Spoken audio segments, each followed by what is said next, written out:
মানুষের মন যতটা ভালো ঠিক ততটাই খারাপ, কারণ নিজের মন যদি ভালো থাকে পুরো দুনিয়াটাই সাজানো গোছানো আর সুন্দর মনে হয়, আর যখন মন খারাপ থাকে পুরো দুনিয়াটাই অন্ধকার লাগে।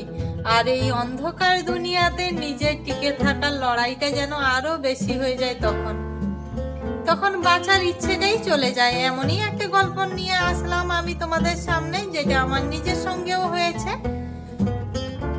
তো ডিপ্রেশন জিনিসটা কি আমি সেটা আগে কখনো বুঝিনি। যখন আমি ডিপ্রেশন থেকে উঠে সুস্থ হলাম তখন বুঝলাম যে ডিপ্রেশনের মানে বুঝি এই, মানে কারণে একবার আমি ডিপ্রেশনে চলে যাই। ডিপ্রেশন মানেটাই জানতাম না।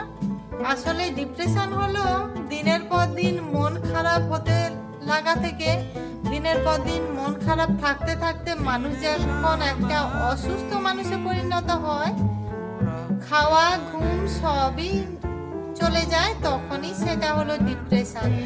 আর মানুষ ধীরে ধীরে সুস্থ থেকে অসুস্থতার দিকে চলে যায়। অসুস্থতা বলতে একেবারে বলতে পারো এই পৃথিবীটা পুরোই তার বেঁচে থাকার জন্য বিষাক্ত হয়ে যায়। তো আমার এই কথাগুলো বলার কারণ তোমরা যাতে কেউ না ডিপ্রেশনে পড়ো তার জন্য, কারণ যে কষ্ট আমি পেয়েছি আমি চাই না আর কেউ পাক। তো যখন তোমাদের মন খারাপ করবে তখনই মন ভালো করার চেষ্টা করো। মন খারাপটাকে 1-2 দিনের বেশি হতে দিও না। যখনই মন খারাপটা দীর্ঘস্থায়ী হয়ে যাবে তখনই মানুষ একেবারে ডিপ্রেশনের গভীরে চলে যায়, যেটা থেকে বেরিয়ে আসা খুব কঠিন। তো আমি কিভাবে ডিপ্রেশন থেকে বেরিয়ে আসলাম সেটাই তোমাদের সঙ্গে শেয়ার করছি। তো যেই সময় আমি ওইরকম অসুস্থ হয়ে যাই, বলতে গেলে পুরো 1 মাসের মতো আমি ওরকম ছিলাম, মানে বিছানা থেকে ওঠারই অবস্থা ছিল না তখন বলতে পারো। আর কিছু খাওয়ার খেতে পারতাম না, রাতে 1 দণ্ড ঘুম, কিছুই ছিল না। সেই মুহূর্তে কয়েকদিনই 1-2-3টে ডাক্তার চেঞ্জ করে দেখালো, কিন্তু ওতেও কিছু কাজ হয়নি। কারণ কি, মনের গভীরে যে ক্ষত ওটাই তো ডাক্তারের ওষুধে ভালো হচ্ছে না। তারপরে অবশেষে অনেক দূরের ডাক্তার দেখালাম, এখান থেকে চেন্নাইয়ের ওই একেবারে ভেতরের দিকেই দেখালাম। তবুও কিছুটা সুরাহা হলেও একেবারে সুস্থ হলাম না। অবশেষে একদিন আমার বড়দি ঈশ্বরের কিছু কথা শোনালো। ঈশ্বরের কিছু কথা শোনার পর আমার অনেকটাই ভালো লাগলো। আর তোমাদেরকে বলবো, যদি তোমরা কোনো কিছু চিন্তাতে থাকো, যারা তোমার শুভাকাঙ্ক্ষী, তুমি তাদের সঙ্গে কিছুটা আলোচনা করো, দিলে মনটা একটু হালকা হবে। কিন্তু এটা মাথায় রাখবে, যারা তোমার শুভাকাঙ্ক্ষী নয় তাদের সঙ্গে একেবারেই না, কারণ তারা চাইবে যাতে তুমি আরো খারাপ অবস্থাতে চলে যাও, তোমাকে আরো উল্টো পাল্টা বোঝাতে থাকবে। তার জন্য বলছি, যারা তোমার ভালো চায় তাদের সঙ্গে শেয়ার করো, দেখবে যে ওখান থেকে ঠিক একটা রাস্তা বেরিয়ে যাবে আর তোমার মন খারাপও উধাও হবে। তো কয়েকজনের সঙ্গে সেই সময়ে আমি যখন ডিপ্রেশনে ছিলাম, তখন প্রত্যেকটা দিনই ওই সমুদ্রের পাড়ে সন্ধ্যের থেকে নিয়ে গিয়ে বসিয়ে রাখতো, আর সমুদ্রের ওই ঢেউ দেখে অনেকটাই মনটা শান্ত হতো।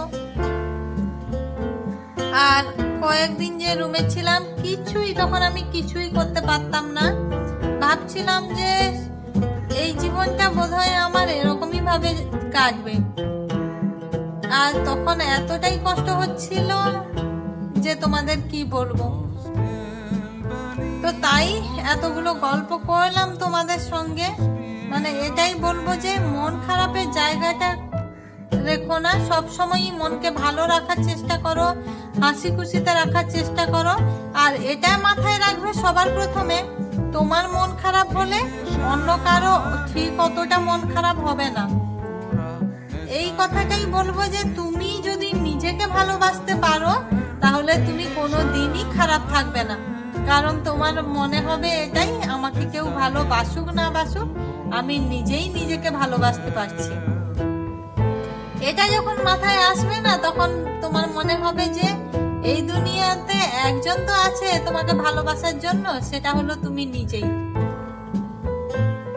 আর যে জিনিসটা তোমার সঙ্গে জীবনের সঙ্গে খারাপ কিছু হয়, খারাপ কিছু হলে যে ওটা সব সময় খারাপ ভাবে নেবে ওটা নয়।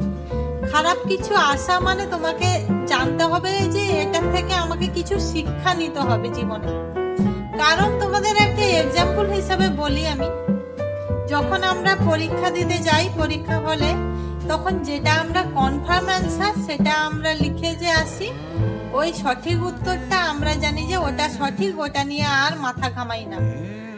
কিন্তু যেটা ভুল লিখে আসি সেই উত্তরটা আমরা বাড়ি ফিরে এ বইতে একবার, ওই বইতে একবার, সেই বইতে একবার, সব বই ঘাটাঘাটি করে দেখতে থাকি। আর ভুল জিনিসটা থেকেই আমরা বেশি কিছু শিখছি না, কারণ 2-3টে বই ঘাটার পর তোমার মনে হবে এই বইতে একটু অন্য কিছু শিখলাম, ওই বইতে একটু অন্য কিছু শিখলাম। তার জন্য বলছি জীবনে ভুল কিছু হলে ওটাকে খারাপ ভাবে নিও না। তুমি ওর থেকে অনেক শিক্ষা করতে পারবে, অনেকটাই তোমার উপকার হবে, জীবনে চলার পথে অনেক এগিয়ে যেতে পারবে। তো যখন ডিপ্রেশনে থাকবে তোমরা, তোমাদের খুশি মতো যদি গান গাইতে ইচ্ছে করে গান গেও, কারণ আমার তো গান, আমি ছোটবেলায় গান শিখতাম, গানটা ভালো লাগে, যখন তখন মনের গুনগুন করে গানটা করি। যদিও বড় হওয়া পর্যন্ত গানটা করা হয়নি, তার জন্য একটা আফসোস তো থেকেই গেছে। তো ওই সময় আমি খুব গান শুনতাম, গান শুনেও অনেকটা মন হালকা হতো। সবার উপরে তো ঈশ্বরের আশীষ আছে, এটা তো অস্বীকার করার নয়। তো এতগুলো কথা তোমাদের সঙ্গে শেয়ার করার একটাই কারণ, তোমরা কেউ মন খারাপ হলে একদিনের বেশি সেটাকে 2 দিন হতে দিও না, তাহলে এর থেকে বড় কষ্ট আর কিছু নেই। মানে তখন বলতে গেলে আমি তোমাদের প্রকাশ করে বলতে পারছি না আমি যে কতটা কষ্টে ছিলাম। তো এখন আমি সত্যি অনেক ভালো আছি, আর তোমাদের ভালোবাসা পেয়ে সত্যি অনেকটাই ভালো আছি। আজকের এই ভিডিওটা কেমন লাগলো কার কাছে, কথাগুলো কেমন লাগলো তোমরা জানিও। আর সবাই খুব খুব খুশি থেকো, সব সময় নিজেকে খুব ভালো রাখার চেষ্টা করো, সব সময় হাসি মুখে থেকো। ঈশ্বরের কাছে এটাই চাইবো, সবাই যেন খুব ভালো থাকে সব সময়।